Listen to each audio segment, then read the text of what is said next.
क्या आपको पता है कि धरती के चारों तरफ कितने सैटेलाइट घूम रहे हैं? इनसे कितनी दिक्कतें होती हैं? इससे कितना फायदा मिलता है? आपका मोबाइल, टीवी, जहाज, ट्रांसपोर्ट, इंटरनेट सब कुछ एक ही चीज की वजह से चलते हैं। इसका नाम है सैटेलाइट। यह बेहद तेजी से बढ़ रहे हैं, धरती के चारों तरफ एक जाल बना रहे हैं। इनसे फायदा तो है, लेकिन इनसे नुकसान भी बहुत है। नुकसान होता आया है और आगे भी होता रहेगा। दुनिया का पहला सैटेलाइट 64 साल पहले छोड़ा गया था।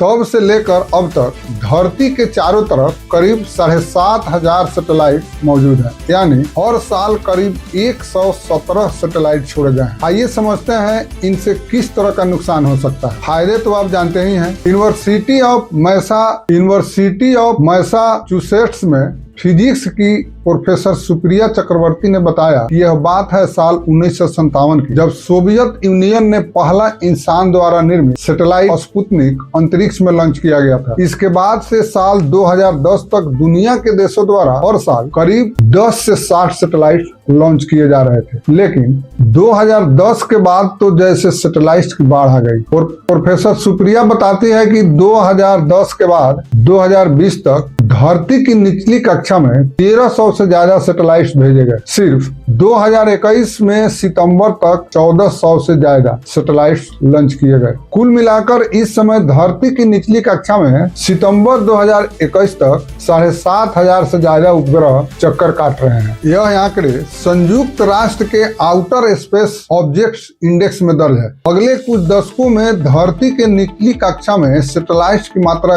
कई गुना तेजी से बढ़ने की संभावना है। निचली कक्षा की अधिकतम ऊंचाई 2000 किलोमीटर, क्योंकि अब निजी कंपनियां अपना खुद का बड़ा सैटेलाइट नेटवर्क बनाने की व्यवस्था में लग गई है। सबके पास अपने हजारों सैटेलाइट लॉन्च करने की योजना है, ताकि अधिक तेज इंटरनेट नेटवर्क और अन्य सुविधाएं मिले। क्लाइमेट चेंज पर नजर रखी जा सके। The university of British Columbia के एस्ट्रोनॉमर आरोन बोले ने कहा कि धरती के चारों तरफ सैटेलाइट भेजने की होड़ इसलिए ज्यादा हो गई है क्योंकि कीमतें कम होती जा रही है। SpaceX, OneWeb, अमेजन और स्टारनेट GW ने मिलकर 65,000 सैटेलाइट लॉन्च करने की योजना पर काम कर रहे हैं। SpaceX और OneWeb ने तो लॉन्च करना शुरू कर दिया है। इस समय कुल मिलाकर निजी कंपनियों और देशों के द्वारा 1 लाख सैटेलाइट लॉन्च करने का प्लान दे रखा है। अक्टूबर 2021 में रवांडा ने खुद के सैटेलाइट का नक्षत्र बनाने की योजना बनाई है, जिससे वहां की सरकार ने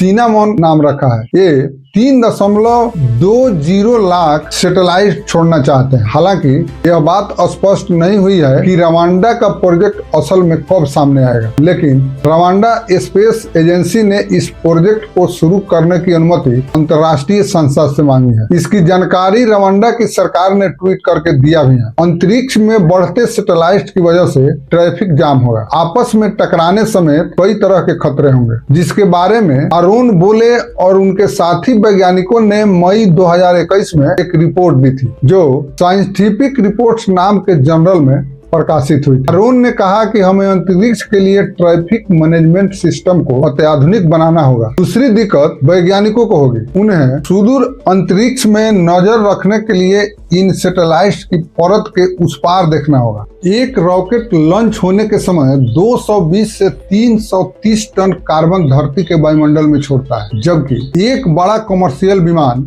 2 से 3 टन कार्बन प्रति यात्री के हिसाब से छोड़ता है। यहाँ तो दुनिया में हर दिन लाखों उड़ानें होती है। सोचिए ये कितना प्रदूषण फैला रहे हैं। अगर ऐसे में ज्यादा रॉकेट छोड़े गए तो दिक्कतें बढ़ेगी। इसके अलावा लाइट पॉल्यूशन होगा, यानी रोशनी का प्रदूषण। कुछ दशकों बाद जब लाखों सैटेलाइट अंतरिक्ष में स्थापित होंगे, तब आपको ये खुली आंखों से दिखाई देंगे। इनकी वजह से सूरज की रोशनी बाधित होगी, साथ ही इनके धातु और सोलर पैनल पर पड़ने वाली सूरज की तेज किरणें परावर्तित होकर धरती पर गिरेंगी, जिससे प्रकाश प्रदूषण होता है। आरोन द्वारा लिखी गई एक रिपोर्ट के मुताबिक भविष्य में रात में मिलने वाली रोशनी का 8% हिस्सा सैटेलाइट की चमक से मिलेगी। इसी प्रकार का वीडियो देखने के लिए हमारे YouTube चैनल को सब्सक्राइब कर लें। नमस्कार।